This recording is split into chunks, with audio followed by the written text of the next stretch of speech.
Gaun ini indah sekali kalau Anda yang pakai. Ini karya Departemen Busana Istana. Pembuatannya makan waktu setengah tahun. Hasilnya nggak mengecewakan. Menurutku, Nyonya memang cantik. Mau pakai apapun tetap terlihat seperti Dewi. Kalau Paduka lihat, pasti terpikat nggak bergeming. Aku suka mendengar hal seperti itu. Kasih hadiah. Terima kasih, Nyonya. Lapor Nyonya, Perdana Menteri minta izin bertemu. Suruh masuk. Baik. Kamu pergilah dulu. Baik.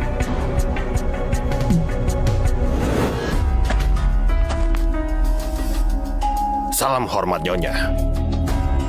Ayahanda datang tengah malam, ada urusan apa? Pangeran Kilian kirim surat. Katanya pangeran terbang itu entah dari mana dapatkan sejumlah makanan berkualitas. Bukan cuma selesaikan krisis pangan pasukan, dia juga kasih bantuan ke seluruh kota. Sekarang, di kota pasir, dia dijuluki pahlawan rakyat. Mulia sekali. Kenapa bisa begitu? Nggak disangka sekali. Nggak disangka anak nggak berguna itu masih bisa bertahan hidup. Meski dibuang ke tempat itu. Bukan cuma itu. Dia juga berhasil dapat bukti hubungan Pangeran Kilian sama keempat bandar beras di kota pasir. Dia dapat Pangeran Kilian dipenggal dan panjang kepala mereka. Dasar anak rendahan. Lancang sekali dia. Sepertinya dia masih belum menyerah. Dia masih berharap kembali ke ibu kota. Meski pangeran itu sudah dibuang, masih banyak pejabat senior di istana yang membelanya.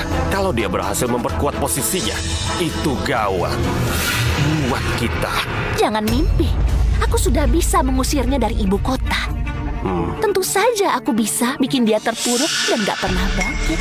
Kemarin Paduka terima laporan darurat dari perbatasan kalau pasukan naga salju pimpinan Ratna diserang suku serigala. Meski akhirnya berhasil menerobos kepungan, mereka rugi besar. Karena pasukan terjangkit penyakit. Dia kirim surat memohon Paduka kirimkan bantuan. Panglima Ratna adalah panglima terhebat negeri Damaria setelah Jenderal Penjaga Negeri. Apa rencanamu? Aku berencana memohon titah dari Paduka buat suruh Arya dan kota pasir menerima pasukan naga salju. Cerdik, cerdik. Kalau Arya terima, kota pasir akan terjangkit wabah penyakit. Dia pasti akan terpojok. Kalau dia nggak menerimanya, kita manfaatkan kesempatan ini buat menjatuhkannya karena melanggar titah. Strategi yang sangat licik. Putriku hebat dan cerdas. Ini berkat ayahanda yang mendidikku dengan baik.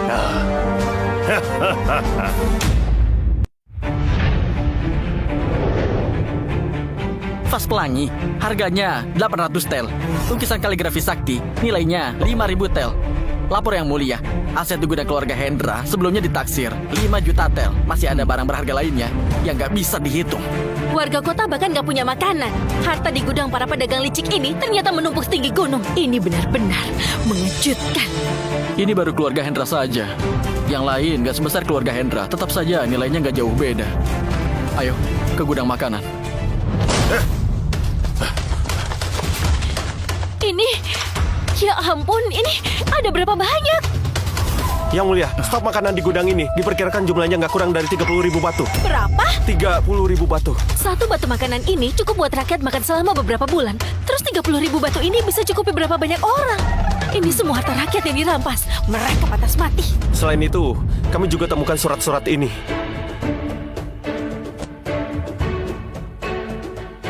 Yang mulia, lihat ini.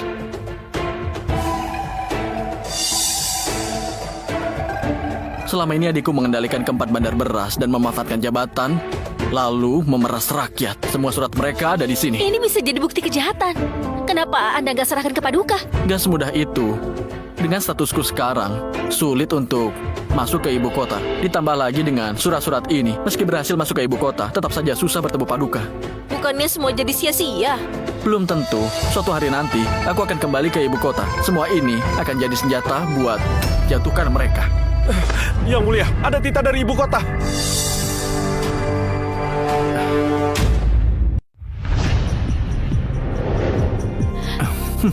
Yang mulia, apa yang terjadi? Pasukan naga salju dan suku serigala terkena musibah dalam pertempuran. Pasukan juga terkena wabah penyakit.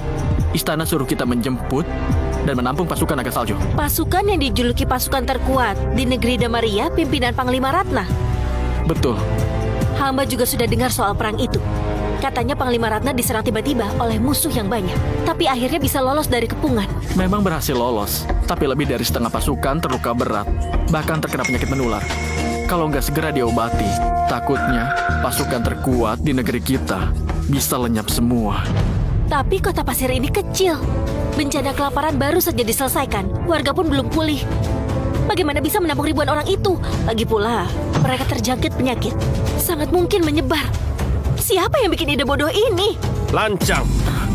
Cuma jenderal muda dari kota perbatasan berani ragukan Tita Paduka. Berani sekali kamu. Kamu yang buat ulah.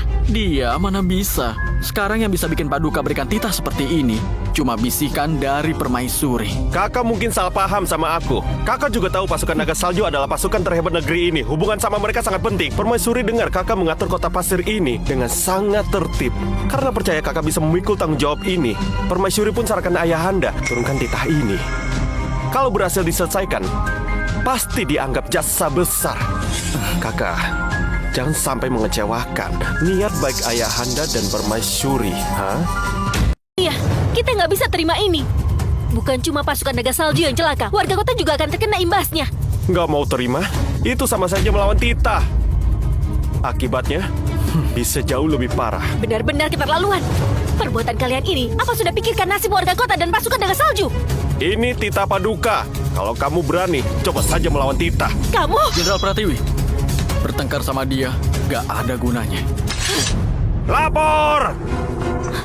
Yang mulia, ada pasukan besar di luar kota. Hampir ribuan orang dari benderanya. Mereka pasukan naga salju. Datangnya cepat sekali. Memang pantas dijuluki pasukan naga salju.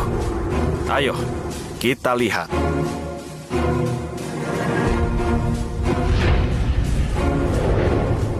Panglima Ratna, sudah lama aku dengar namamu.